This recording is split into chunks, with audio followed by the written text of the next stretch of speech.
It was in the middle of summer, and I had taken some time off work. Me and 9 other friends of mine decided to go camping for a few days. It was the perfect weather, and it was rather warm. We chose a great location out west in the mountains. There was a freshwater river that ran by the campground. It was a pretty big waterhole. The campsite was pretty big too, plenty of room for plenty of campers, although the outdoor toilets weren't very popular due to the smell. When we all got there, we pitched our tents and parked our cars around the tents. In our group, there were 5 tents altogether, meaning there were 2 people sleeping in each tent. So there was a big group of us. There were other campers there too, from what we could see. There were 3 other groups, plus other people were there, just going swimming in the river for the day and having a picnic lunch. After setting up camp, we decided to go for a swim. We had a great time out in the water. There were other people swimming too, but there was so much area of water to swim in. There was an outcrop of rock on the other side of the river, and some of my friends were daredevils and were jumping off it into the water. I was too scared of heights, so I didn't try it. After our swim, we all went back up to camp, and we noticed another group of campers that had just finished setting up. They had set up down the hill, closer to the river bend, away from everyone else. Why didn't we think of camping there? Eventually, evening came, and we were now cooking dinner on our barbecue and having drinks. Things were pretty good at this stage. Everyone was happy and having a great time. We were probably louder than the other campers there, but at that point, we were starting to get tipsy, so we really didn't care. Later on, we were all pretty drunk, and we were all fooling around and being silly. Some of the guys went for a wander back down by the river. I told them to watch out for the other campers down the hill further. The last thing we wanted was to disturb anyone else. The rest of us just sat there and talked. We didn't realize how long the others were gone for, but it was a while. About half an hour later, we hear a male voice screaming out. It had been quieter, so hearing this really scared us. We hoped it wasn't any of our friends in trouble. We listened, and then we started to hear loud talking and then yelling. Not long after that, our mates had come back and had informed us of what had just happened. Apparently the guys were down by the river and they met the other campers down the hill. Everything was fine until one of the campers accused one of my friends of throwing a rock at him. He swore he didn't do it, but the campers didn't believe him and started getting aggro. That's when the guys had just come back up to camp. 10 minutes later, 3 guys were walking up to our campsite. They demanded to know who threw the rock earlier. They then asked the rest of us if we had anything to do with it.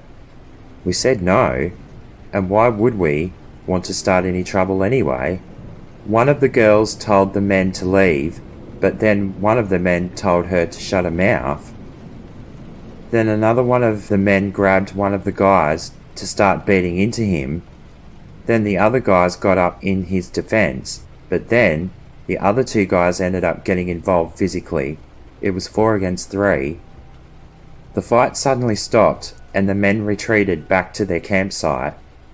No one was hurt, thankfully, but now we had to camp with aggressive and intoxicated campers. We all sat there talking some more about what had just happened before heading off to bed.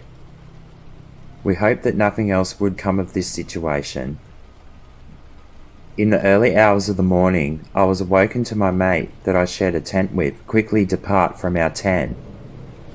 I was half asleep and wasn't sure what was going on, but then I had woke up fully. I could hear fighting outside again. The other guys had departed from their tents as well. It was the 3 men, and they were apparently tampering with one of our tents and tampering with the cars. Another fight was brought on, and it all of a sudden got really loud in the campgrounds again. I tried to call the police off my mobile phone, but there was no reception out there. I started to get really worried that this was going to go on all night and no one was going to be able to stop it. Two of the girls snuck off out of the campsite and walked out towards the main road. Where we remembered was a public phone box. They had started walking off, but one of the men seen them, so they started following them. The guys obviously chased after them to protect the girls. The girls started to run to the phone box. Luckily, they quickly got in contact with the police, and they were on their way from the closest country town. But we were a fair way out. How long were they going to take? The men started going off at the girls for calling the police, and the guys got in front of them and told them to back off. But then more swings and kicks were made, and then suddenly the men had stopped and ran back to their campsite again. The girls and the guys followed them closely to make sure they kept away from our campsite. About 20 minutes later, the police arrived, and they came and spoke to us first, as we were the ones that had made the call. We told them what had happened, and also told them where the men were camped. After that, the police dealt with the men. We were told not to worry about them anymore. I went back into my tent to go back to sleep, and for over an hour I could hear talking in our campsite. I could also hear the police talking over where the other men were camped. Then the police car was leaving. After that, everything went silent. I think everyone had gone back to bed now. We all didn't sleep that good, but it felt like I didn't sleep much at all, because the next time I opened my eyes, it was already daylight. I actually don't recall what time we were all awoken earlier in the night, but it must have been in the very early hours of the morning. I got up to take a leak, and then I came back into the tent to lay down some more. Another 2 hours had gone by, and everyone was starting to get up. We were having breakfast and talking about what had happened in a more clearer mindset. We were wondering if the campers were still there or not. It was pretty quiet, and all you could hear was the wildlife. I decided to go for a walk down to the river on my own. I kind of felt like I needed to recharge. Plus my head was a bit hungover. I ended up walking downstream, looking at all the pebbles, and the river creatures in the water, and the insects on the plants, in the riverbeds, and hearing the birds singing in the trees above. I never felt that much peace. It was tranquil.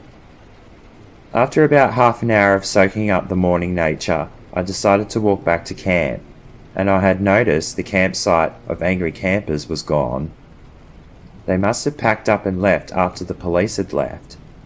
It's kind of strange, because none of us heard them leave. We all must have been dead to the world. I got back to camp, and I had told everyone that the men and their campsite was gone. Everyone was really happy to hear of this, which meant we could enjoy the rest of our time there without any more dramas. The next evening was a pretty good night, because everyone else that was camping there had left. We ended up having the place all to ourselves for the remainder of our stay.